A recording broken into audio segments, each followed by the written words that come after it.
with we left off the literature and the beat writers and talk about some of the big books of the time period that influenced people in the 1950s and how they caused people to challenge long held beliefs about the world around them. Okay. And hopefully you saw that a little bit with the different types of books that were confronting people's notions about women, about sexuality, about adults. The world around them wasn't quite what they thought it was. And that's a tough thing for people to realize. All right, let's talk about women's development a little bit in the 1950s, and we'll get a little more specific about this later on. But this image is the stereotypical image we think of a 1950s mom.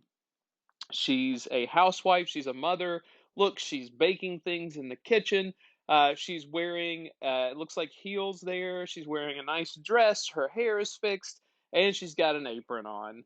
Okay, that's not how women look when they're in the kitchen, but it creates this unrealistic stereotype for what a woman ought to be.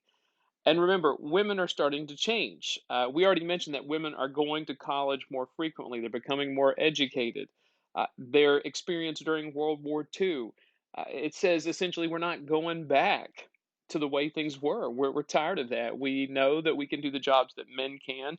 We know there's more to life than just being a housewife and a mom.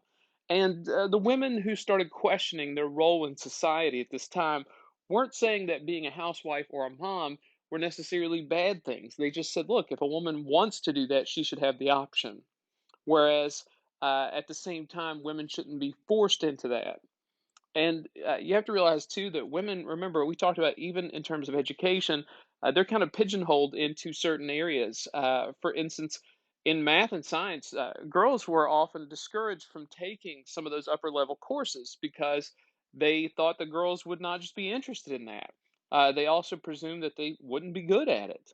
So ultimately, women are starting to question their place in society, and not only their place in society, but their ability to do things on their own, that they don't need to define themselves as having a husband or having children. Okay. You also see another major development for women in the 1950s, the advent of the birth control pill.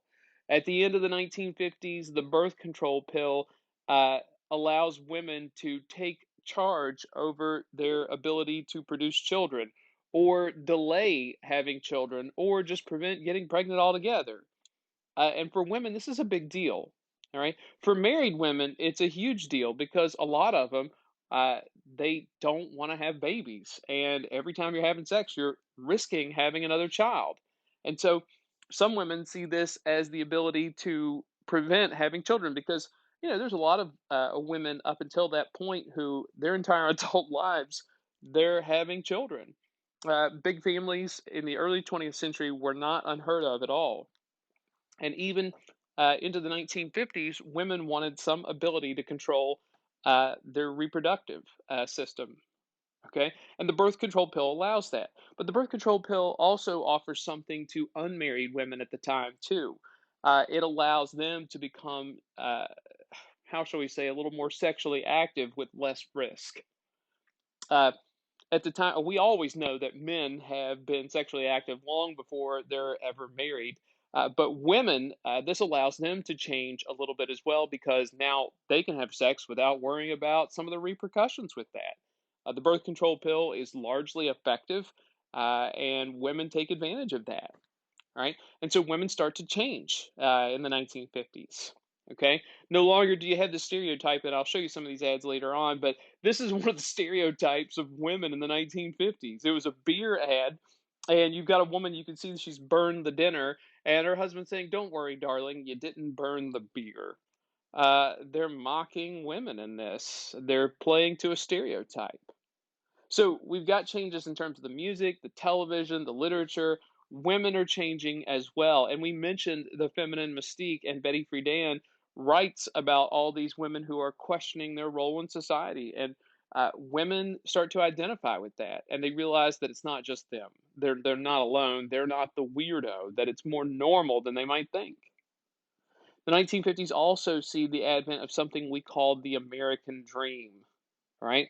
The American dream, and when you think of the American dream, a lot of people, at least your parents' generation and definitely your grandparents' generation, imagine this: the American dream is the ability to provide a home, a car, to have a couple of children, and to be able to afford all that without much difficulty.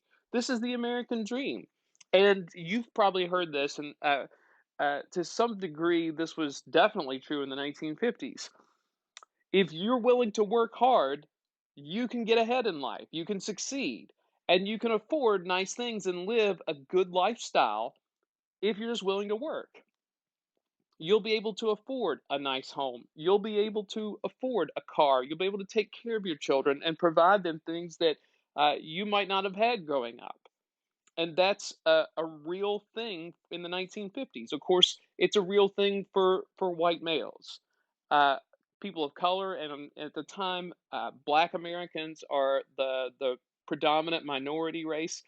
This wasn't something that they had access to, and we'll talk about why not when we get to some of the issues they're dealing with in the 1950s. But the American dream for white Americans is definitely real. There were plentiful number of jobs. If you went into the military, if you were a returning veteran, the GI Bill allowed you to not only further your education, but also to get a low interest home loan. So people were able to afford houses in the suburbs where they might be a little more expensive than they would be living in the city. The American dream's a real thing, but a lot of people think that it's changed over time, that the American dream is not quite as real as we want it to be. Also, we got a real thing too. There's a whole industry that pops up over the fear of atomic bombs. I swear I'm not making this up either.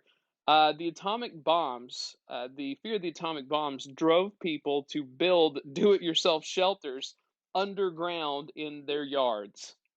Oh, yes.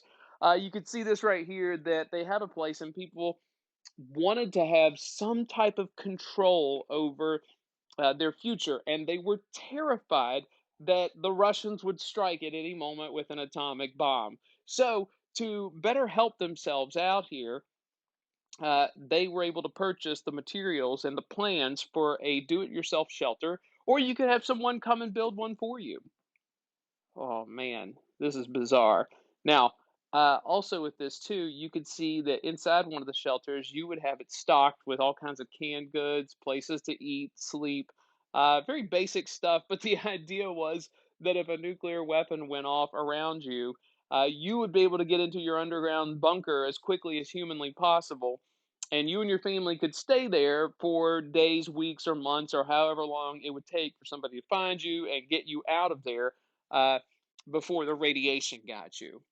Now, something else that's really relevant too, you had businesses who would sell things that were completely ridiculous, like radioactive proof clothing.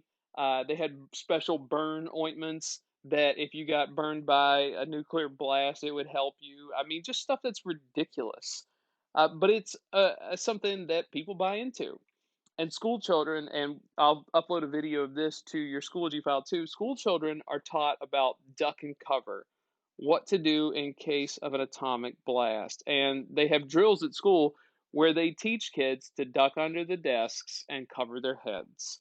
That they have some control, or they can at least do something about the threat of nuclear holocaust. All right. We'll get into religion a little bit tomorrow. Those are just a few simple things today. The development of women, the American dream, the concerns over atomic bombs.